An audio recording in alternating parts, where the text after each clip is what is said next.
Terima kasih yang mana sedang bertugas di studio ketika ini, saya ucapkan selamat bertugas, dan yang mana sedang menonton ketika ini, rakyat Malaysia yang menonton Cerita Pagi, saya ucapkan selamat menonton kepada anda. Hari ini Abdullah berlintas langsung di Eco Park Majlis Bandaraya Seberang Perai MBSP untuk bawakan sikit info dan perkembangan terkini dari Pulau Pinang kepada anda penonton Cerita Pagi.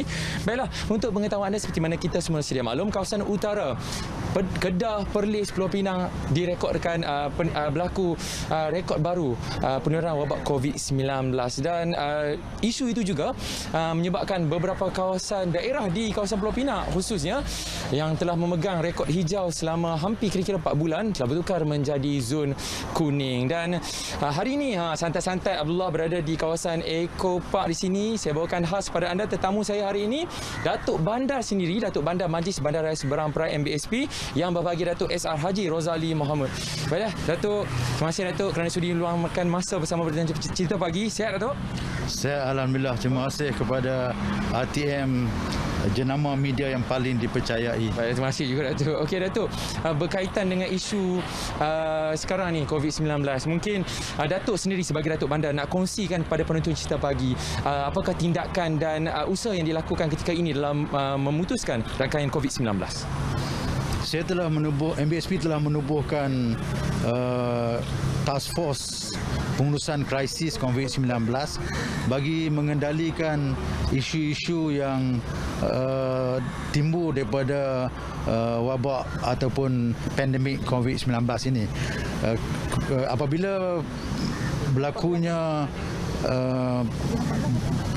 zon hijau hampir 100 hari dinikmati oleh Seberang Perai kepada zon kuning pada 7 hari bulan 8 yang lalu, saya telah segera mengambil tindakan untuk memanggil mesyuarat pengurusan krisis COVID-19 ini, dan dalam mesyuarat tersebut telah menetapkan 13 ketetapan untuk diambil tindakan segera atau dipanggil sebagai Immediate Action Plan to Combat COVID-19. Antaranya adalah memanggil kembali 3,091 pekerja-pekerja MBSP untuk kembali berkawal, mengambil suhu dan juga memastikan pelaksanaan SOP di tempat-tempat yang berisiko tinggi. Sebelum ini 3,091 di peringkat awal memang telah kita atur di lokasi-lokasi yang telah ditentukan seperti pasar malam, pasar awam, pasar pagi, uptown, premis-premis makanan MBSP. Tetapi apabila diisytiharkan PKPP, suasana agak terkawal dan pekerja-pekerja wira orange kita ini kembali menjalankan core business mereka. Tetapi apabila zon telah bertukar dari hijau kepada kuning, kita tidak mahu mengambil sambil lewa dan tidak mahu membiarkan keselamatan rakyat terancam. Terus 3,091 ini dikembalikan untuk membuat kerja-kerja mereka. Itu yang pertama. Yang kedua, proses disinfection dibuat setiap hari di tempat-tempat yang sentiasa disentuhi oleh manusia.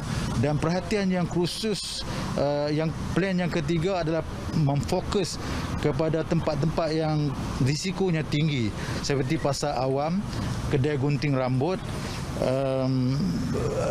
rumah urut, pasar malam, pasar pagi dan juga uptown serta premis makanan.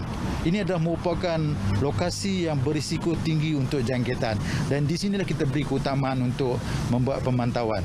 Okey Datuk, berbicara tentang pematuhan, mungkin Datuk boleh kongsikan kepada penonton Cerita Pagi setakat ini berapa kadar pematuhan yang rakyat kawasan Seberang Perai Utara khususnya, kawasan Seberang Perai khususnya.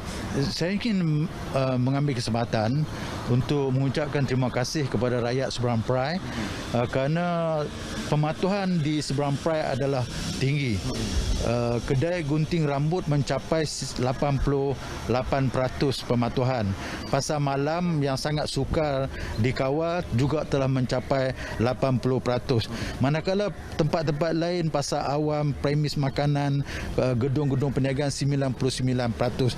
Ini adalah pencapaian yang tertinggi. Okey Datuk, soalan terakhir mungkin Mungkin Datuk boleh kongsikan sikit harapan kepada penonton Cerita Pagi, harapan Datuk dan mungkin menyuarakan sebagai wakil Datuk Bandar Majlis Bandaraya Seberang Perai.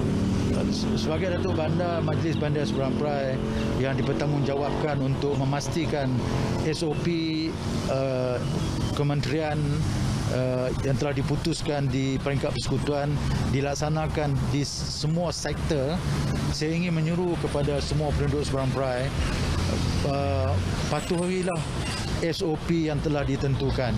Walaupun SOP itu kadang-kadang sukar dipatuhi, masih juga perlu dipatuhi untuk mengekang daripada penyebaran wabak COVID-19 kepada pihak-pihak yang lain. Kerana kalau kita tidak mematuhi, jika berlaku lagi penyebaran yang lebih luas, premis-premis makanan dan juga perniagaan akan ditutup. Tetapi saya merasa syukur kerana Seberang Perai sehingga kini kita mencapai tahap yang cemerlang 99%. Baiklah, terima kasih Datuk atas perkongsian. InsyaAllah ada rezeki kita jumpa lagi. Baiklah, rakan tugas di Angkasa Peri seperti mana yang Datuk Bandar katakan tadi, pemantauan itu adalah tanggungjawab bersama, disiplin itu penting dan saya kira setakat itu dahulu lintas langsung. Pastinya ada pantun untuk anda. Ada jerami di sana, sama-sama ambil di perun. Usaha basmi corona serta merta tindakan disusun. Kembali bersama rakan tugas di Angkasa Peri. Silakan.